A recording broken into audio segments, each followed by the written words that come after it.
टेकावं. दुसरा मुद्दा कोणतं बोट आहे?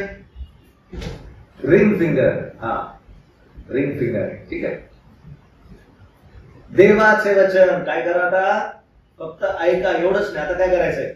अंगठीचे बोट है ना. देवाचे वचन लवकर काय करा, म्हणजे लवकर म्हणण्यापेक्षा देवाचं वचन वाचा. आता कसं वाचलं पाहिजे देवाचं वचन अभ्यास करताना? आहे का बायबलमध्ये कोणतं उदाहरण की त्याने देवाचं वचन वाचलं? आहे का कोणतं उदाहरण? Very good brother. ऐसा जवाब चाहिए, तुरंत टिप ऑन द टोप है ना, टिप टंग के टिप पे जवाब चाहिए. बिर्या येथील लोक देवाचं वचन कसं ऐकत होते? शिकवल्यानंतर घरी जाऊन काय करत होते? शोधत होते. तसंच आहे का नाही, त्या प्रकारच आहे का नाही. आता आम्ही सकाळीच पाहिलं बिर्या कोणत्या प्रांतामध्ये होतं? मासेदोनिया प्रांतामध्ये होतं, आहे की नाही. फिलिपे येथील मंडळी, थेसली येथील मंडळी आणि बिर्या येथील, कुठं आहे त्या सगळ्या मंडळ्या? मासेदोनिया, रोम, युरोप खंड. आणि त्या ठिकाणी पाहायला मिळतं देवाचं वचन कशा प्रकारे घरी जाऊन तसंच आहे का नाही ते काय करत होते? ते तपासत होते, वाचत होते. अजून आहे का कोणतं रेफरन्स कसं देवाचं वचन वाचावं? हबशीखंड वाचत होता. Very good brother, keep it up. कसं, कुठं बसून वाचत होता? रथामध्ये. कोणता ग्रंथ वाचत होता? यशायाचा कितवा ग्रंथ तो पण सांगितलेला आहे. कितव्या नंबरचा ग्रंथ? 53 नंबरचा ग्रंथ काय करत होता? त्याचा अर्थ 53च समोर आला असं नाही. तू वाचत वाचत वाचत, पण जे वाचत होतो तर त्याला काय होत नव्हतं. मग देवाने कशा प्रकारे त्याच्याकडे कोणाला पाठवलं? फिलिपाला पाठवलं. फिलिपाने ते वचन त्याला काय करून केलं? समजून. अजून एक कोणतं? दानिएलाच्या बद्दल दिलेलं आहे ना. किती सुंदर. दानिएल, मी जो दानिएल, त्याने देवाचा ग्रंथ काय केला? वाचला. सगळ्यांनी उदाहरणं पाहिली. स्तोत्र 1 आहे की नाही. कसा धन्य तो बोल दावीद राजा कसं वाचतो? दिवस आणि रात्र त्याच्यावर काय करतो? त्याच्यावर मनन करतो, है ना. चला बघूया आम्ही देवाचं वचन कसं वाचलं पाहिजे. कसं वाचा? खूप सोपं आहे बरं का. काय एकदम असं भारी आहे, खूप सोपं. लक्षपूर्वक वाचा, है ना. लक्ष देऊन वाचा. का बरं लक्ष देऊन वाचा? किती वर्ष अगोदर आहे देवाचं वचन? किती वर्ष झाले? प्रभू येशू ख्रिस्त येऊन 2000 वर्ष झाले. त्याच्या अगोदर पण 2000 वर्ष. म्हणजे पवित्र शास्त्र बायबल आम्हाला किती हजार वर्षांपासून उपलब्ध असताना आम्हाला पाहायला मिळतं. जुना ग्रंथ असू द्या, नवीन ग्रंथ असू द्या, इतके हजार वर्षांमधून आमचं आयुष्य एवढ्याच वर्षाचं आहे. परंतु ज्या ज्या वेळेस आम्ही वाचतो आम्हाला त्यातून काय शिकायला भेटतं? नवीन शिकायला भेटतं. त्यावेळेस आम्ही त्याच्याकडे नाविन्याने काय देतो? लक्ष देतो, मन लावतो, है ना. म्हणून प्रभू सहाय्य करो लक्षपूर्वक वाचण्यासाठी. वर असं वाचू नये. लक्षपूर्वक एक एक भाग. आता लक्षपूर्वक वाचत असताना इथं काहीतरी अभ्यास करायचा आहे. पेन घ्यायचं आहे ना. एक नेहमी मार्कर सोबत ठेवा. आता तर हायलायटर्स येतात. कोणता शब्द त्या ठिकाणी किती वेळेस रिपीट झालेला आहे तो काय करा? वारंवार त्या ठिकाणी बघा. का बरं देवाचा आत्मा ह्या एकाच वचनामध्ये हा शब्द इतक्या वेळेस काय करत आहे? रिपीट करत आहे. काय बरं देवाला ह्या भागातून मला सांगायचं आहे? उदाहरणार्थ मी अरे एकाच वचनामध्ये किती वेळेस मी आलं? भरपूर वेळेस मी आलं. म्हणजे प्रभू काहीतरी मला सांगत आहे की मी देखील काहीतरी यासारखं करत आहे किंवा करत नाही. म्हणून लक्षपूर्वक वाचणं आवश्यक आहे. समजलं? देऊ का एखादा भाग वाचताल का? लक्षपूर्वक देऊ एखादा भाग वाचताल बरं का? योहानाचं शुभवर्तमान 2रा अध्याय. मग हा तोंडपाठ आहे भाग. ठीक आहे. 2रा अध्याय आहे ना, काढला? ठीक आहे. आता बघा योहानाचं शुभवर्तमान अध्याय 2. काय बरं 2ऱ्या अध्यायात? तुमच्या पण मंडळीत एक लग्न होणार आहे की नाही? कारण जर प्रभूचं येणं थांबलं तर. ठीक आहे. योहानाचं शुभवर्तमान कितवा अध्याय? 2रा अध्याय. आता लक्षपूर्वक वाचायचं आहे. काय वाचता लक्षपूर्वक? आता मी एक गोष्ट सांगतो, ठीक आहे, ती त्या ठिकाणी आहे की कशी आहे ते तुम्हाला काय करायचं आहे, लक्षपूर्वक वाचायचं आहे. समजलं मी काय बोललो? समजलं? ठीक आहे. बघा त्या तुम्हाला वाचायचं आहे रांजणाची हकीकत. काय वाचायची? रांजणाबद्दल काय काय सांगितलेलं आहे. परत एकदा सांगतो, या दुसऱ्या अध्यायाच्या पहिल्या वचनापासून घेऊन 10व्या किंवा 9व्या वचनापर्यंत रांजणाबद्दल काय काय सांगितलेलं आहे. रांजण आहे ना? आता लिहा, करा, नीट वाचा, लक्षपूर्वक वाचा. झालं? किती मुद्दे भेटले?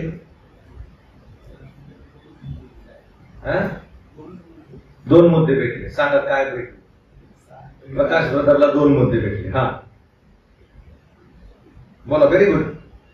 बोलायचं ब्रदर, चांगली गोष्ट आहे.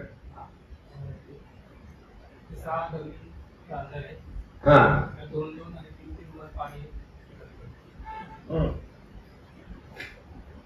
पहिली गोष्ट रांजणाबद्दल काय सांगितलं?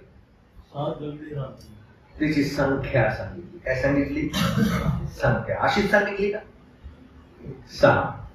त्याला डिवोशनली कसं घ्या? 6 कशाचं चित्र आहे?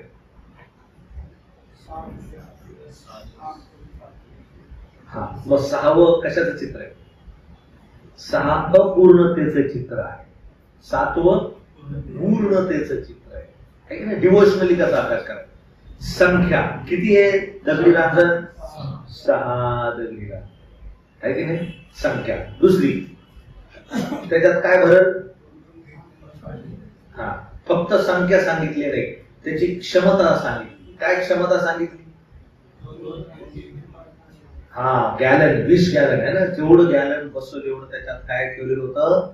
द्राक्षरस ठेवलेला होता. का पाणी ठेवलेलं होतं? पाणी ठेवलेलं होतं, द्राक्षरस नाही. काय ठेवलेलं होतं? पाणी ठेवलेलं होतं. ठीक आहे. अजून काय लिहिलंय? संख्या बघितली, त्याची क्षमता बघितली, अजून कशासाठी ठेवले? हा, शुद्धी करण्यासाठी. त्याचा संकल्प, त्याचा उद्देश सांगितलेला आहे. अजून कोणती गोष्ट आहे? Very good Sachin. त्याला काठ होते. काय होते त्याला? Had and edge. खूप सुंदर सुंदर मुद्दे. बघा, लक्षपूर्वक वाचल्यावर दगडी रांजण. कोणतं रांजण? दगडी रांजण. दगड काय दाखवतं? दगड काय दाखवतं?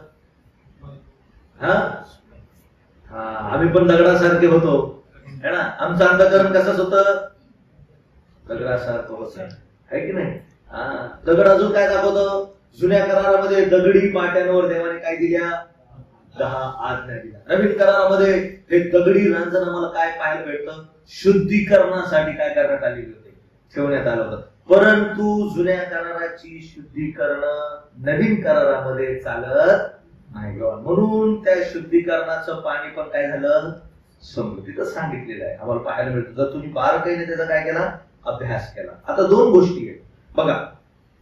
योहानाच्या ह्या अध्यायामध्ये मनुष्याचं घर आहे आणि 13व्या वचनापासून देवाचं घर आहे का नाही? 2 घर आहे का नाही? 2 घर. दुसरा अध्याय 1 ते 10 वचनामध्ये कोणाचं घर आहे? लग्नाचं घर, माणसाचं घर. आणि 13 वचनापासून पुढे कोणाचं घर आहे? कोणाचं घर आहे?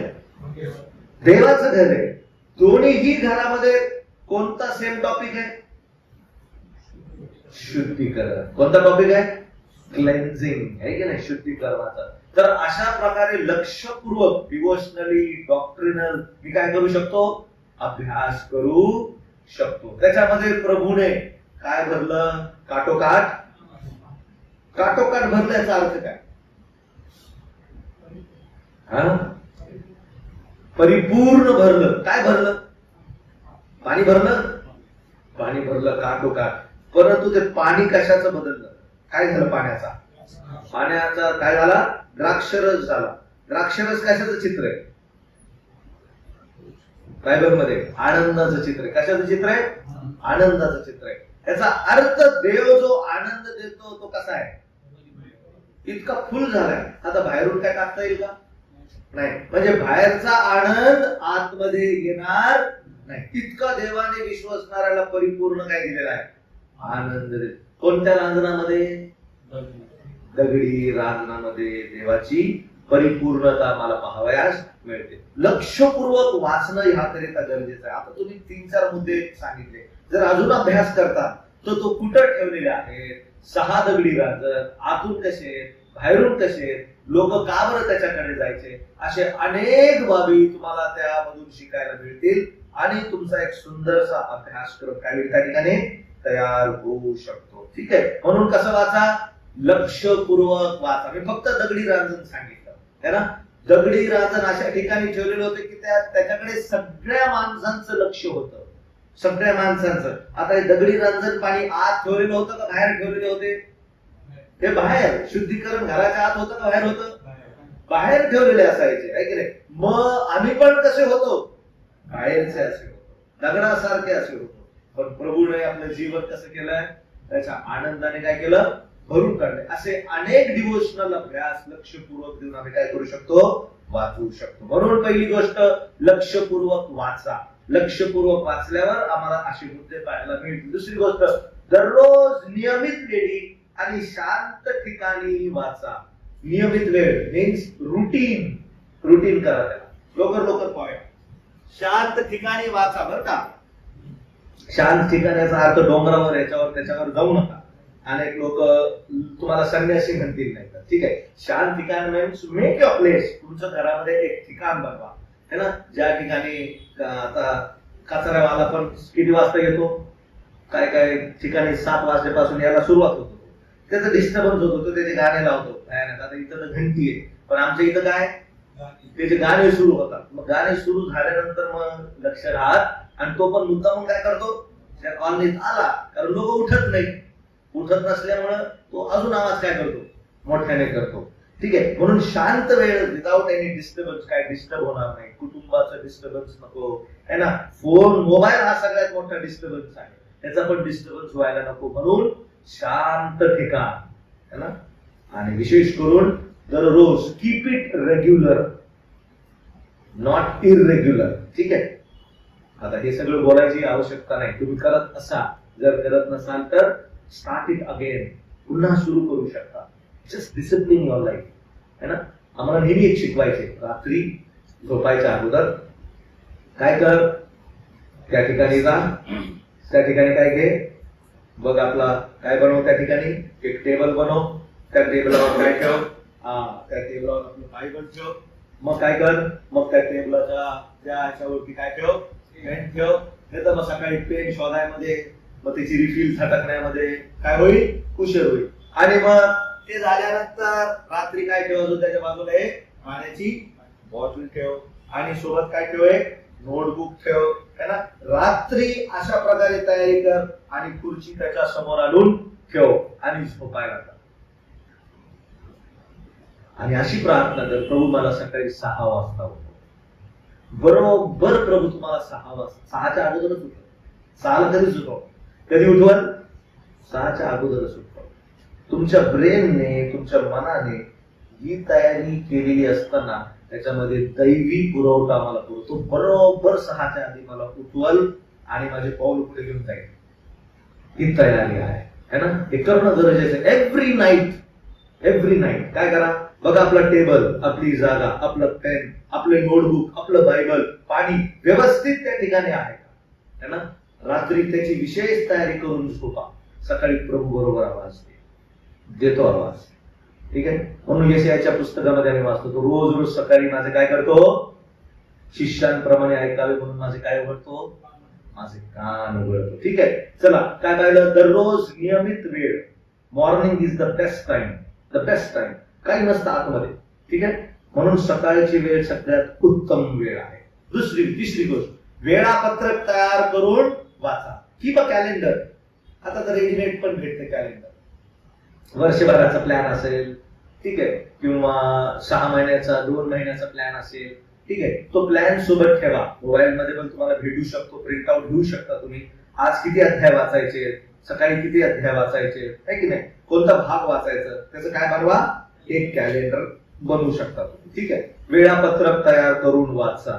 म्हणजे काय लागते, रुटीन. मी तुम्हाला खरं सांगतो बरं का, मी ज्यावेळेस कॉलेजमध्ये होतो ना, त्यावेळेस मी काय करायचो, माझं कॉलेज घ्यायचं 10:15 वाजता, माझं थंब राहायचं 10:15 वाजता, माझं थंब घ्यायचं. आणि माझ्या लेकरांना आणि मिसेसला शाळेला सोडण्यासाठी मला त्यांना 7:45 वाजता बस स्टँडवर सोडायला लागायचं, त्यांची बस यायची. आम्ही काय करायचो, सगळे सोबतच तयार व्हायचो आणि त्यांना त्या बस स्टँडवर त्यांच्या बसच्या ठिकाणी 7:45 वाजता मी सोडायचो. त्यांना सोडून माझ्या कॉलेजमध्ये मी 8 वाजता पोहोचायचो. 8 वाजेपासून घेऊन मी 8 वाजता थमिंग नाही करायचो, है ना. 8 वाजता थमिंग करेल तर मास्तरला कळलं हा कधी आला नाही, आज सकाळपासून काम करायला हवं. मी येऊन 8 वाजेपासून घेऊन 10 वाजेपर्यंत 2 तास देवाचं वचन काय करायचो, नुसतं वाचायचो. नुसतं पेन घेऊन हे हायलाइट. एक दिवशी काय झालं, वाचत असताना माझा पिऊन आला माझ्याकडे आणि पिऊन येऊन म्हणला, सर तुम क्या पढ़ रहे हैं? म्हणलो बाइबल पढ़ता हूँ. सर बोले ये बोले कोई तुम्हें उधर पढ़ता है, ये जो तुम पढ़ रहे ना वो उधर भी बच्चा पढ़ता है. मग मी गेलो पाहायला, तर इंजिनिअरिंगचा मुलगा होता, है ना, ख्रिस्ती नव्हता, त्याचं नाव कृष्णा होतं, कृष्णा. तो बायबल घेऊन काय वाचत होता, सगळेच तिथे बसून काय वाचत होता, बायबल. दोघांच्या मध्ये फक्त काय होती, भिंत होती, है ना. आणि मला इतका आनंद झाला, आज खूप मोठा इंजिनियर आहे त्या ठिकाणी, कॉन्टॅक्ट मध्ये आहे, प्रभू मध्ये काय करत आहे, अधिक वाढत आहे. पैठणी या ठिकाणी तो इंजिनियर म्हणून काम करत आहे. मी सांगतो काय तुम्हाला, तुम्ही ज्यावेळेस एक नियमित वेळ ठेवाल ना, आणि ती जर एकदा सवय झाली, तुम्ही कुठं पण गेले ना, त्या वेळेला कसं आहे, मेरा टाइम गलत हो आहे, मला वेळ निघून चाललाय, मला लवकर जायचंय, लवकर बसायचंय, लवकर अभ्यास करायचा, हे तुमच्या मनामध्ये वारंवार काय होईल, तुम्हाला प्रेरणा प्राप्त होईल, है ना. जे काही गोष्टी येतील त्या सर्व तुम्ही काय करता, दूर ठेवता. एकदा जर सवय झाली तर त्याला सवयीमध्ये आणणं आवश्यक आहे. One single time. ठीक आहे, रुटीनचा तो वेळापत्रक ठेवा, त्यानंतर रुटीन टाइम ठेवा, ठीक आहे, तयार करून वाचा, प्रार्थनापूर्वक वाचा. हे तुम्हाला माहित आहे, पवित्र शास्त्र वचन वाचायच्या अगोदर छोटीशी प्रार्थना, मोठी प्रार्थना करू नका, नाही तर मग पुन्हा अभ्यास करायचं मन निघून जाईल. एक छोटीशी प्रार्थना, प्रभू दिलेल्या दिवसाबद्दल आभार मानतो, बोल तुझा दास, प्रभू तशी माझी मनोवृत्ती असू दे. प्रभू मी आज सकाळी तुझं वचन ऐकण्यासाठी बसलेलो, प्रभू मला काय कर, सहाय्य कर. प्रार्थनापूर्वक वाचा. पुढं समजलंय तिथं, आम्ही सगळे करतो प्रार्थना, पण काही लोक आणि गडबडीने काय करतात, लगेच करतात, वाचतात बंद करतात. Have a small prayer and the Lord will answer that prayer. ठीक आहे, त्याच्यानंतर हळूहळू कसं वाचा, ध्यानपूर्वक घेऊन जा, है ना. एक शब्द खूप सुंदर बोलत असतो, हळूहळू. त्याचा अर्थ असा आहे, स्पीक इट आउट. ते जे शब्द आहेत ना, असं नका वाचू, त्याला काय करा, त्याला स्पष्ट प्रकारे काय करा, वाचा. माझा जीव केवळ देवावर ख्रिस्त टाकून स्वस्थ राहिला आहे, है ना. बघा एक शब्द काय होऊन जातात.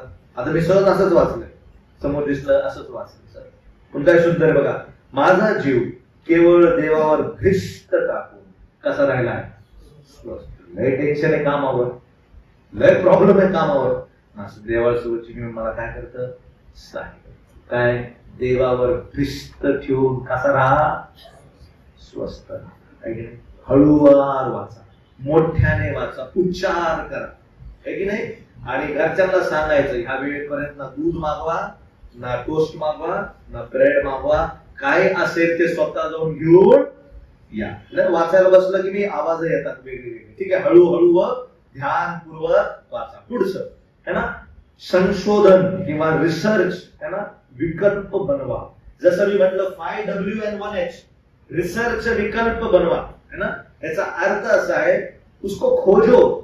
त्या शब्दांना वाचत असताना त्याचा अभ्यासपूर्वक कसं करा, का, कसं, कुठं, कधी, कसं, है ना, कोठे, हे काय करा, स्वतः प्रश्न विचारा, लिहून काढा. वाय, का बरं, कसं बरं, कुठे बरं, काय बरं, हे असे 5 प्रश्न बनवा आणि त्याची उत्तर तिथंच येईल.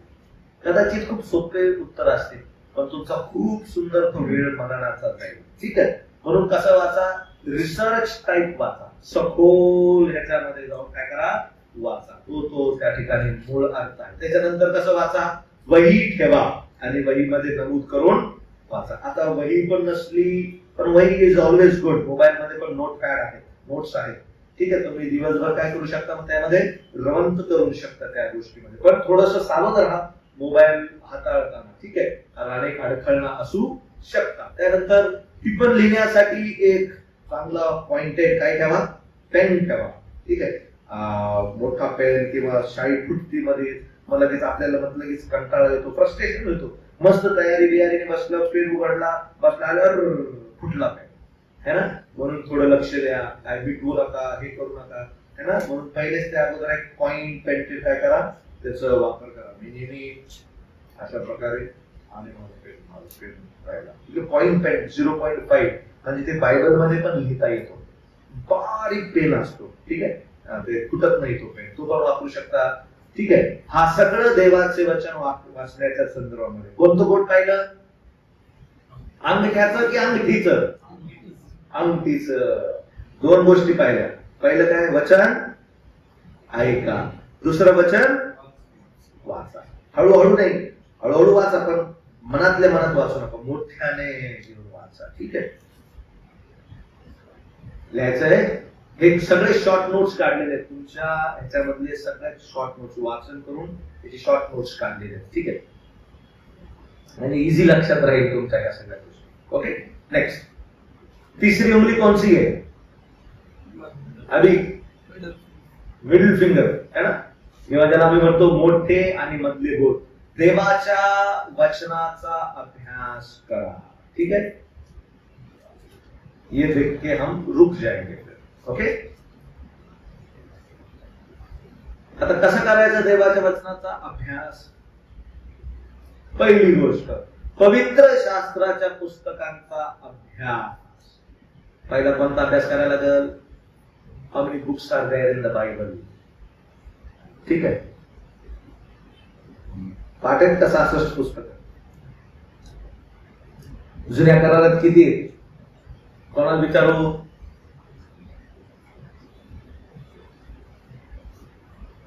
किरण, जुन्या करारात किती पुस्तक आहे, 27 म्हटलं तो देवा. किती आहे, 39. नवीन करारात किती आहे, कसं लक्षात ठेवायचं. 27 आहे, जुन्या करारात 39, 39. 3 जा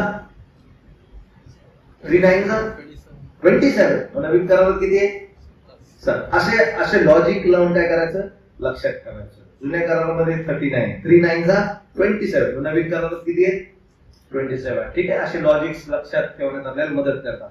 म्हणून कशाचा अभ्यास असला पाहिजे, देवाच्या वचनाचा अभ्यास करा. कसा, पुस्तकांचा अभ्यास करा. ऐतिहासिक पुस्तक, काव्यात्मक पुस्तक कशी आहेत हे थोडं काय करा, स्मरण करा, ठीक आहे. प्रॉफिटिकल बुक्स कोणते कोणते आहेत त्याचा आपण काय करा, कमीत कमीत माहित असू द्या.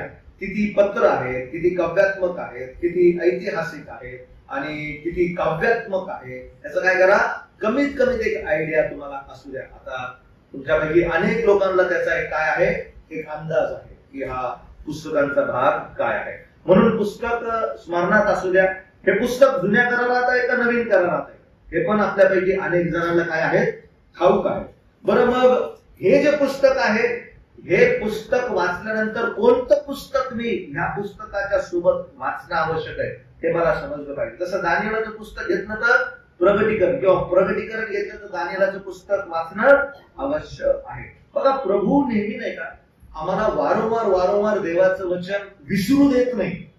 तो आमच्या मनात ते ठसवतो आणि हे त्याच्या पवित्र वचनाच्या द्वारे त्यांनी साबित करून दाखवलेलं आहे, जेणेकरून आम्ही विसरू नये. बघा बरं, तुम्ही पहिले 4 पुस्तकं किंवा जुन्या करारातले पुस्तकं जे उत्पत्ती, निर्गम, लेवी, अनुवादामध्ये काय, अनुवादामध्ये जे काही अगोदर झालं त्याचं काय, पुन्हा त्याचं रिपिटेशन आहे. समजत आहे, समजेल. मग त्याच्यानंतर पुढे या, पुढं काय, अनुवाद, यहोशुआ, शास्त्रे, रूथ. पहिले शमूएल, दुसरे शमूएल, पहिले राजे. मग काय, पहिले शमूएल, दुसरे शमूएल, पहिले राजे, दुसरे राजेचं काय आहे, पहिले इतिहास, दुसऱ्या इतिहासामध्ये काय, पुन्हा त्याचं रिपिटेशन आहे. बघा, पुन्हा तेच वाचलेलं आहे. मग पुढे चला तुम्ही, असं तुम्हाला तुम्हाला काय पाहायला भेटत आहे, प्रभू वारंवार एक गोष्ट काय करून करत आहे, रिपीट करून त्याचं एक पुस्तक बनवते, रिपीट करून त्याचं एक पुस्तक बनवते, जेणेकरून आम्ही ते काय करू नये, विसरू नये. आता उत्पत्ती, निर्गम, निर्गमन हे सगळं लक्षात राहण्यापेक्षा अनुवादाचं पुस्तक मी जास्त करून स्मरणात आल्या राहील, है की नाही. मग त्याच्यानंतर पुन्हा पहिले इतिहास आणि दुसरे इतिहास. काय त्याच्यामध्ये, पहिले शमूएल, दुसरे शमूएल, पहिले राजे, दुसरे राजे, यांचा संपूर्ण वृत्तांत आहे. थोडं पुढे चला, नवीन करारामध्ये घ्या, काय तिथं मत्ते, मार्क, लूक, काय चार याच्यामध्ये रिपिटेशन आहे. या चारही रिपिटेशनला तुम्हाला प्रेषितांच्या कृत्यांमध्ये पाहायला मिळेल. आता दुसरी गोष्ट, प्रेषितांच्या कृत्यांमध्ये जो इतिहास आहे ना, तो कुठं दिलेला आहे, किंवा प्रेषितांच्या कृत्यांमध्ये काय घडलेलं आहे, कुठं दिलेलं आहे, कोणती मंडळी, करिंथीतील मंडळी. मग कोणता अध्याय समोर आला पाहिजे, करिंथीतील प्रेषितांची कृत्य कितवा अध्याय, 18 अध्याय, 19 अध्याय है ना. मग थेसलोनिकराची मंडळी, प्रेषितांची कृत्य याचा 16वा अध्याय. फिलिप्पीकरास पत्र, प्रेषितांची कृत्य याचा 16वा अध्याय. करिंथकरास पत्र, फिलिप्पीकरास पत्र याचा 17 आणि 18 अध्याय. मग त्याच्यानंतर इफिसकरास पत्र, मग प्रेषितांची कृत्य याचा 20वा अध्याय. याचा अर्थ काय, जसं पत्र काढलं मला लगेच प्रेषितांच्या कृत्यांचं काय समोर आलं पाहिजे, अध्याय समोर आला पाहिजे. समजलं. म्हणून पवित्र शास्त्र पुस्तकांचा काय करा, अभ्यास करा. आता हे थोडं हळूहळू अवघड होत जाईल का. आता पुढील लेवल हळूहळू काय होत जाईल, पुढच्या याच्यामध्ये थोडस अजून खूप अवघड आहे, पण आपण सोपं करूया. समजलं मी काय म्हणलो, काय म्हणलो है ना.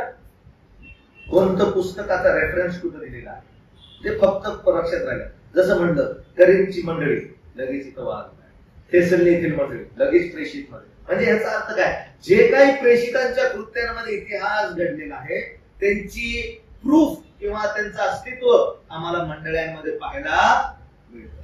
समजलं. Then how the Lord ends the book. देव शास्त्र कसं बंद करतो सांगा. कोणतं पुस्तक आहे, प्रगटीकरण. काय प्रगटीकरणाचा अर्थ, प्रगटीकरण उघड, म्हणजे बंद पुस्तक करायच्या अगोदर देव काय करतो, उघड केलेलं आहे. आणि हे खूप ब्युटिफुल आहे. ठीक आहे, चला समजलं. पुढची गोष्ट, पुढचा मुद्दा, विशिष्ट विषयासंबंधीचा अभ्यास. पहिले पुस्तकांचा अभ्यास असू द्या मनामध्ये, जसं मी सांगितले काही काही मूलभूत गोष्टी. दुसरी गोष्ट, विशिष्ट टॉपिकल स्टडी म्हणतात त्याला. कोणतं स्टडी, टॉपिक्स. कोणतं टॉपिक आहे, लग्न, कुटुंब, मंडळी, पवित्रता, साक्ष्यकार्य, देवाची इच्छा इत्यादी. असे पुष्कळ विषयावर तुम्ही काय करू शकता, अभ्यास करू शकता.